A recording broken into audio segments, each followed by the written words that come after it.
ক্যামেরার সামনে হাসি মুখে কথা বলা খুব সহজ, কিন্তু ক্যামেরার পেছনে একটা ছোট্ট প্রাণকে 24 ঘন্টা সামলানো, সেটা হয়তো একজন মাই বোঝেন। আপনারা যারা নিয়মিত চোখ রাখছেন তারা হয়তো জানেন আমি একজন মা, আর এই মা হওয়ার পর থেকে আমার জীবন 360 ডিগ্রি ঘুরে গেছে।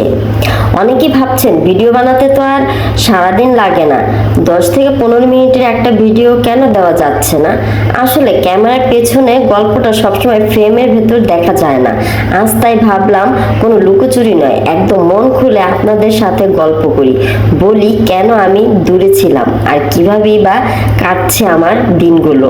প্রতিটা দিন এখন শুরু হয় কোনো অ্যালার্ম ছাড়া, কারণ আমার অ্যালার্ম হলো আমার ছোট্ট বাবুটা।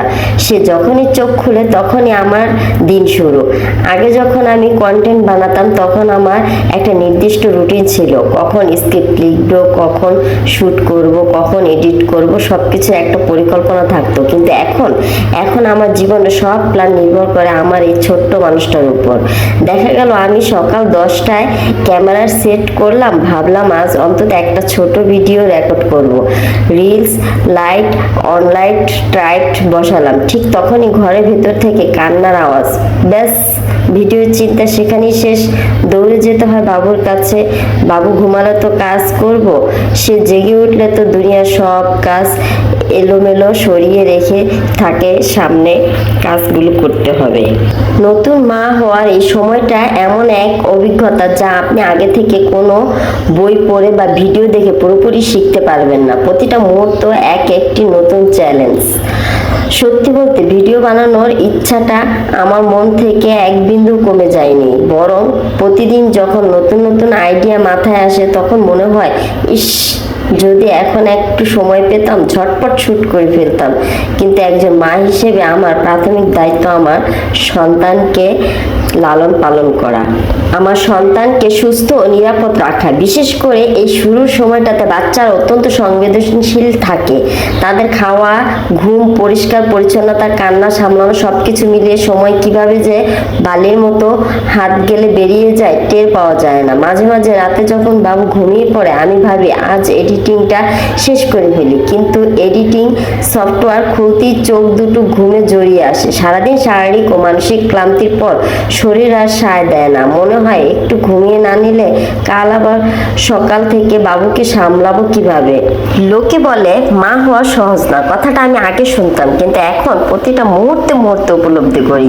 পিঠের ব্যথা, চোখের নিচে কালি, নিজের খাওয়ার কোনো ঠিকঠাক সময় না থাকা, চুল আঁচড়ানো, ফুসরত না হওয়া, এগুলো এখন আমার প্রতিদিনের সঙ্গী। কিন্তু জানেন তো, এত ক্লান্তি, এত কষ্টের পর যখন আমার ছোট্ট বাবুটা আমার দিকে তাকিয়ে একটা মিষ্টি হাসি দেয় বা তার ছোট ছোট হাত দিয়ে আমার আঙুলটা শক্ত করে ধরে রাখে, তখন যেন পৃথিবীর সব ক্লান্তি শেষ হয়ে যায়। ও যখন হাসে মনে হয় এই হাসিটার জন্যই তো এত কিছু সহ্য করা।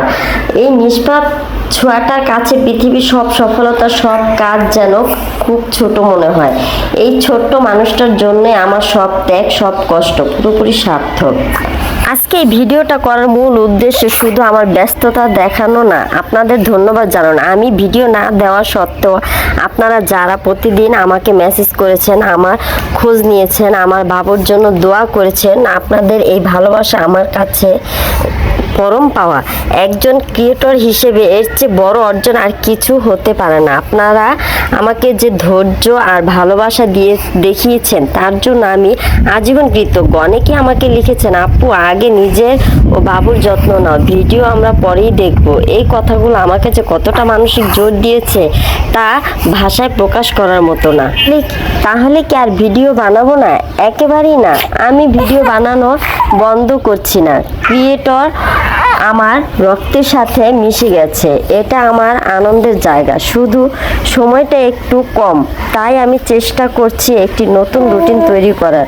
বাবু আরেকটু বড় হলে বা তার ঘুমের সময়টা কিছুটা নিয়মিত হলে আমি আবার নিয়মিত ভিডিও নিয়ে আসবো ইনশাল্লাহ। হয়তো আগের মতো সপ্তাহে 3-4টি ভিডিও দিতে পারবো না, কম হলেও ভিডিও আপলোড করব।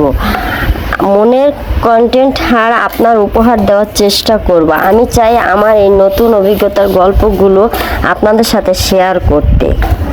সবশেষে বলবো, যারা নতুন মা হয়েছেন বা হচ্ছেন তাদের সবাইকে আমার তরফ থেকে অনেক অনেক ভালোবাসা ও শ্রদ্ধা। আপনারা সবাই দুর্দান্ত কাজ করছেন। আর আমার প্রিয় ভিউয়ার্সরা, আপনারা দয়া করে আমার ও আমার ছোট্ট বাবুর জন্য দোয়া করবেন যেন সে সুস্থ থাকে, নিরাপদে বড় হতে পারে, আর আমি যেন খুব দ্রুতই আপনাদের মাঝে আবার নিয়মিত হতে পারি। আজকের গল্পটা এখানেই শেষ করছি। আপনারা সবাই খুব ভালো থাকুন, সুস্থ থাকুন, আর ভালোবাসার মানুষদের আগলে রাখুন। আল্লাহ হাফেজ। আর সবাই লাইক, কমেন্ট, শেয়ার করবেন।